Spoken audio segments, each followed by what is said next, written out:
right now, speaking about entrepreneurs, it is time to bring in two very busy entrepreneurs. That is Marcy and David from the BerkshireEdge.com, where you can find the BerkshireEdge.com 24 hours a day, 7 days a week, providing news, information, events, commentary, interactive commentary throughout South County and the surrounding areas. And we're lucky enough to welcome them in here on a Wednesday morning. Good morning, Marcy. Good morning, David.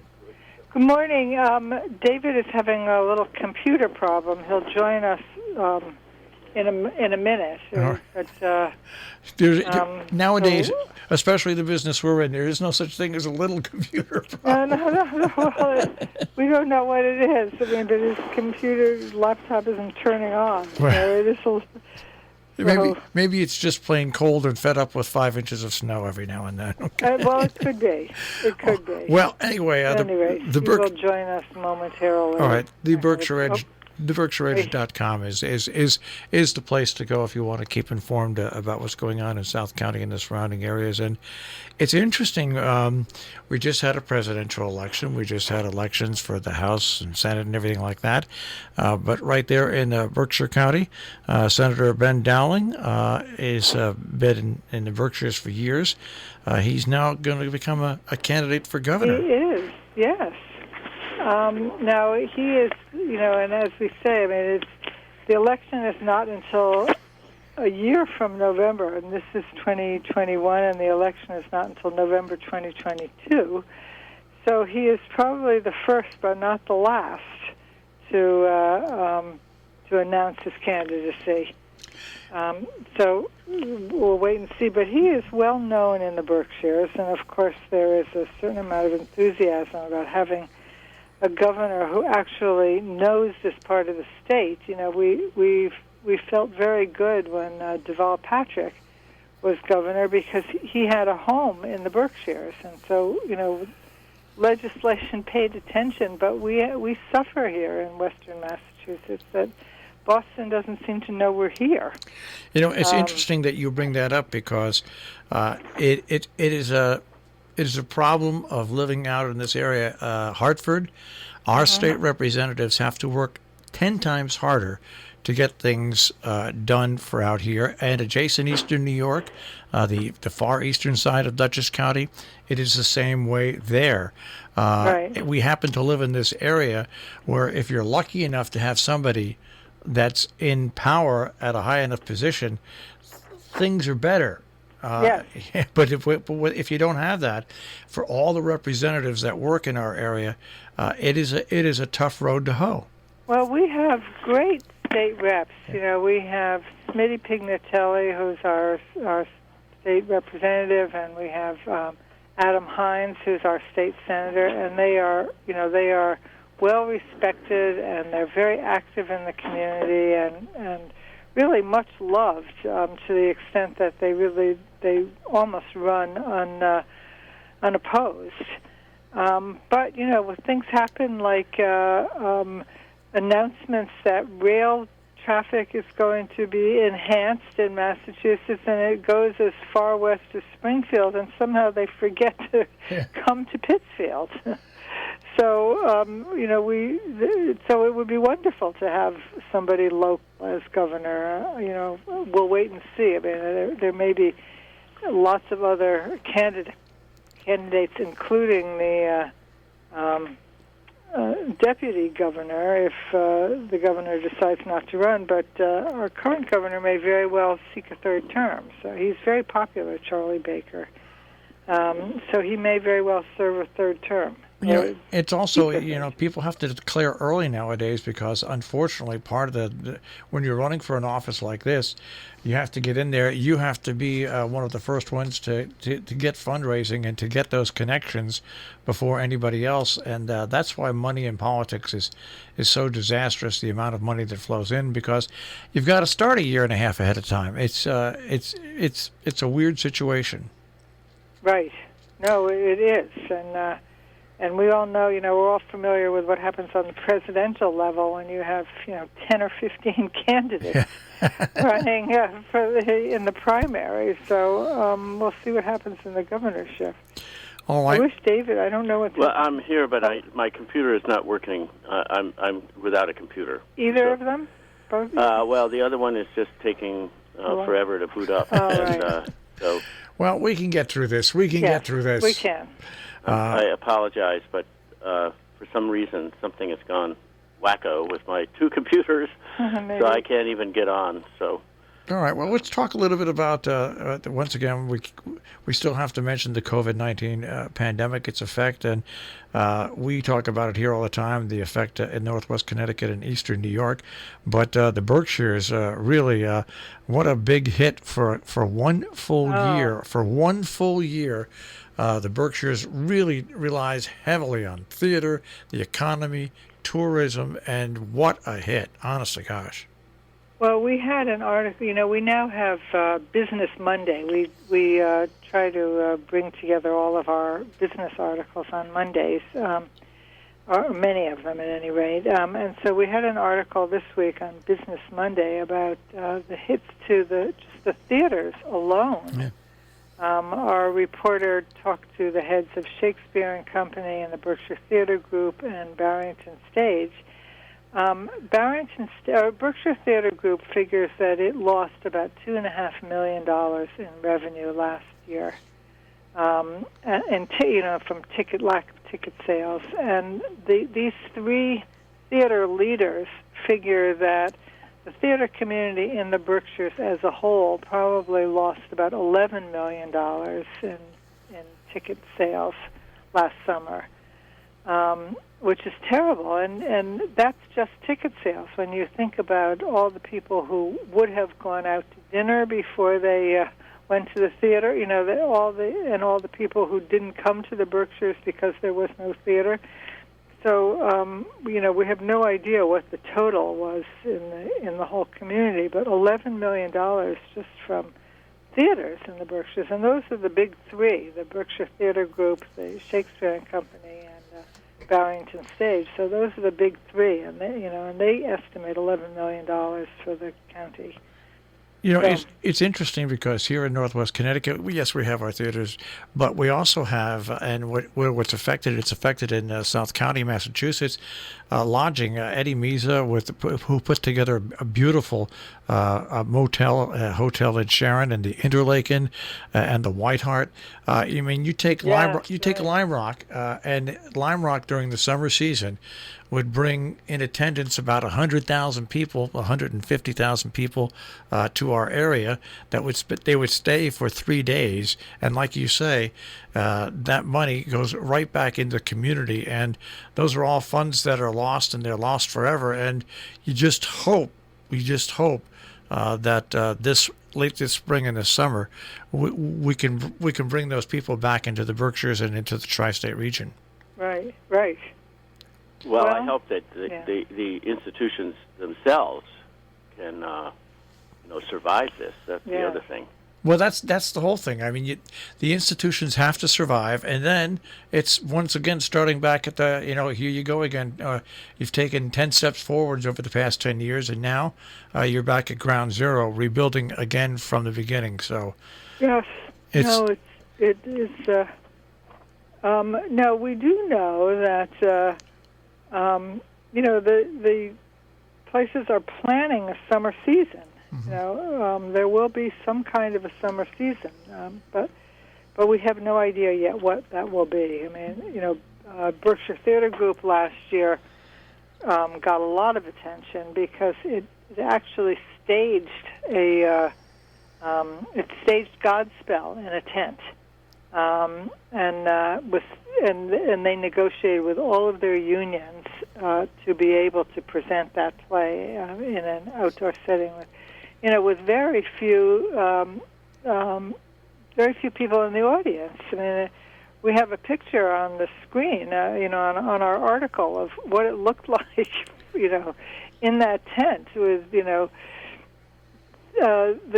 actors were at least 6 feet apart, and all of the patrons were at least 6 feet apart, and it was a tent. It wasn't a regular-sized theater. So the audience was very tiny, and they can't make money, and they can't survive if those are all the people that they can have.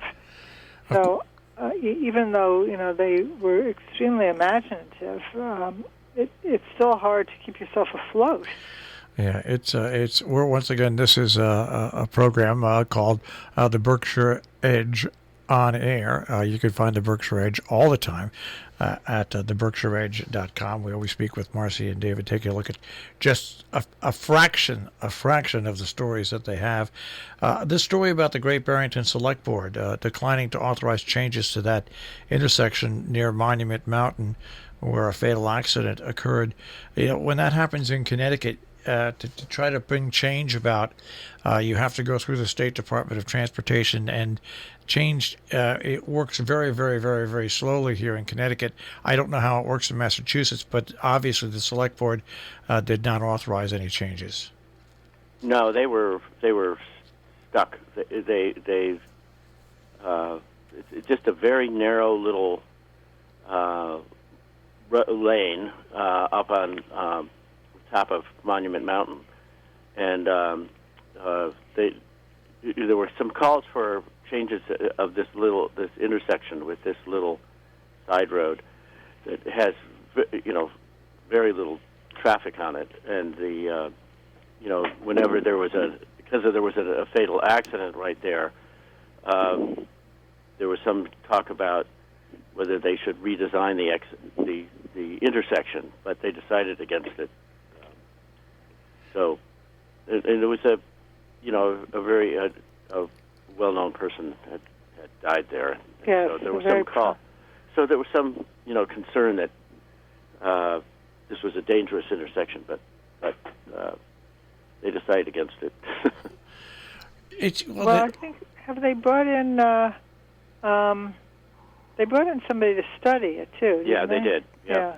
Yeah, well, that's what happens around here. But once again, if it involves a state highway, boy, it just takes forever. And the negotiation between the state and the town sometimes takes just a long, long, long time. And it could take, for a simple project in Connecticut, 5 years to come to longer. fruition.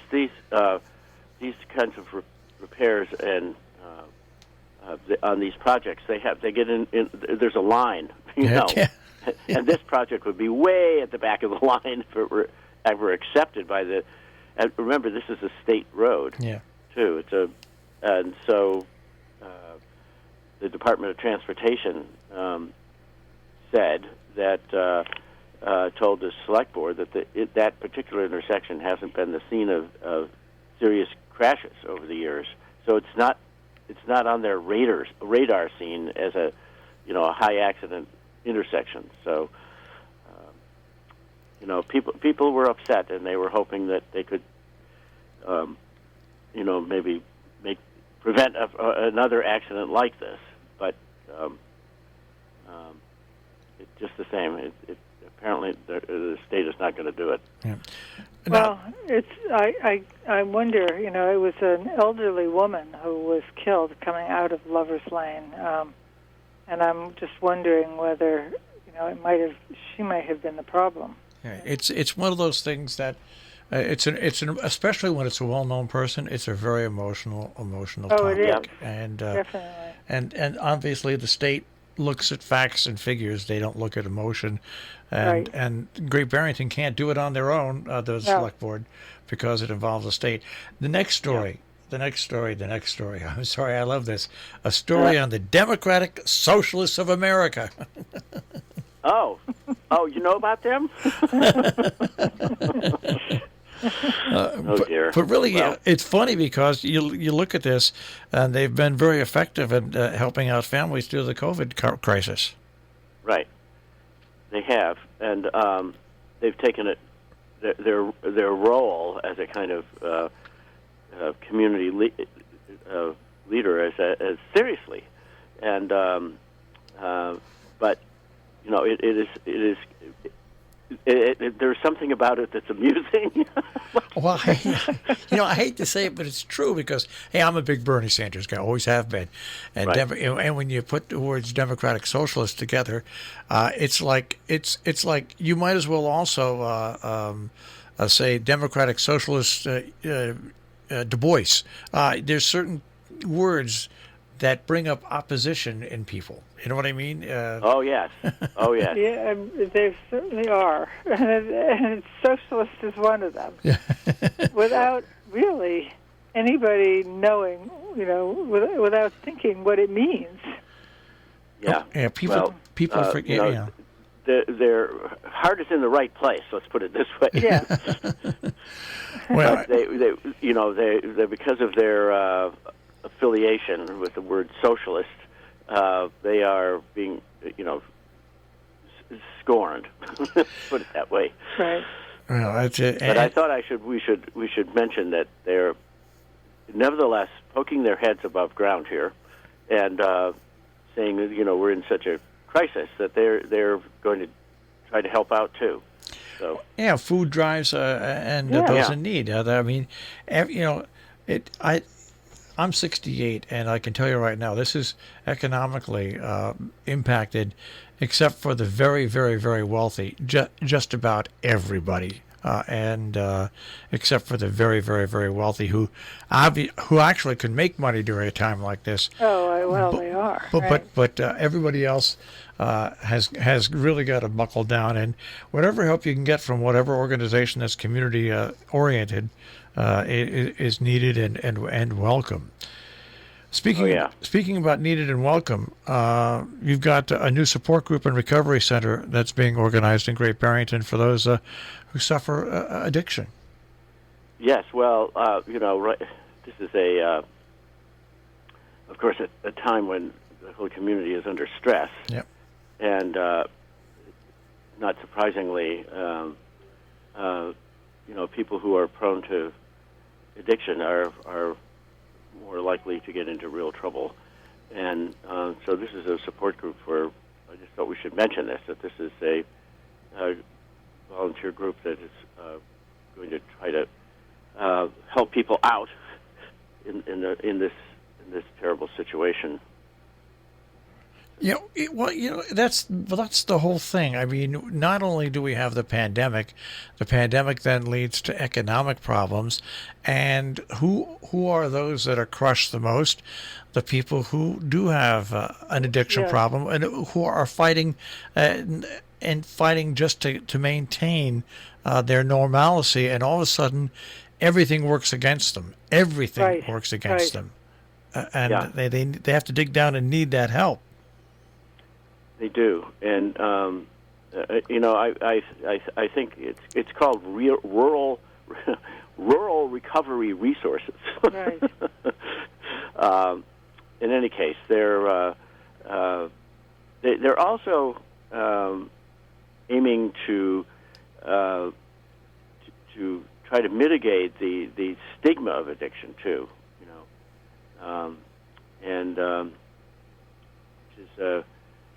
In any case, that's no, because the stresses of this period have become, so difficult that anybody who is, who is susceptible, especially people with addictions, this is a terrible time. Yes. Well, what they've set up is a drop-in center for individuals who can, in all stages of recovery, to just get support and help for themselves, and they'll be able to refer them to professionals too, if necessary. So. All right, and finally, what we're going to look at this morning is a book review that happens to be pretty topical. I mean, the twilight of democracy. Oh boy. Yeah. This is one of our writers, Mickey Friedman, likes to review books, and he does a great job. He does a great job. Yes. Well, he's a really good writer, and he hangs out in the coffee shop, I have to say. And if anybody wants to talk to him in person, I'm not sure whether it's possible right now, but I think he still hangs out in Fuel Coffee Shop on Main Street in Great Barrington, and he sits there and holds court, and people can talk to him about the work that he's doing and the articles that he writes. But this is the twilight of democracy, the seductive lure of authoritarianism. Sounds topical to me. What's great about it is that you look across the world in general, and it is true that it appears during troubling times, during times where the government that you put faith in, or most people, I'll say, put faith in, are running into budgetary problems, health problems, problems with just about everything. All of a sudden, the so-called strong man or strong woman, the authoritarian rule, appears to be something that is a better system. And of course, it is not. It is a flash in the pan, and it is not. It is like a mirage in the desert. Yeah. Well, and also they tend to simplify the problems and offer, and promise a simple solution. And the problems are never that simple, and the solutions don't, the simple solution doesn't work. But it's very appealing for people who are looking for the reed to hold on to pull themselves out. So, we were watching a program on public television recently about, the rise of Nazism, and that was one of the things they said, that, that they make they make the solution seem very simple. Well, they marshal this kind of insecurity and anxiety, and focus it on a simple remedy. Well, right. They marshal anger and frustration, and then they focus it on a minority group somehow in their country.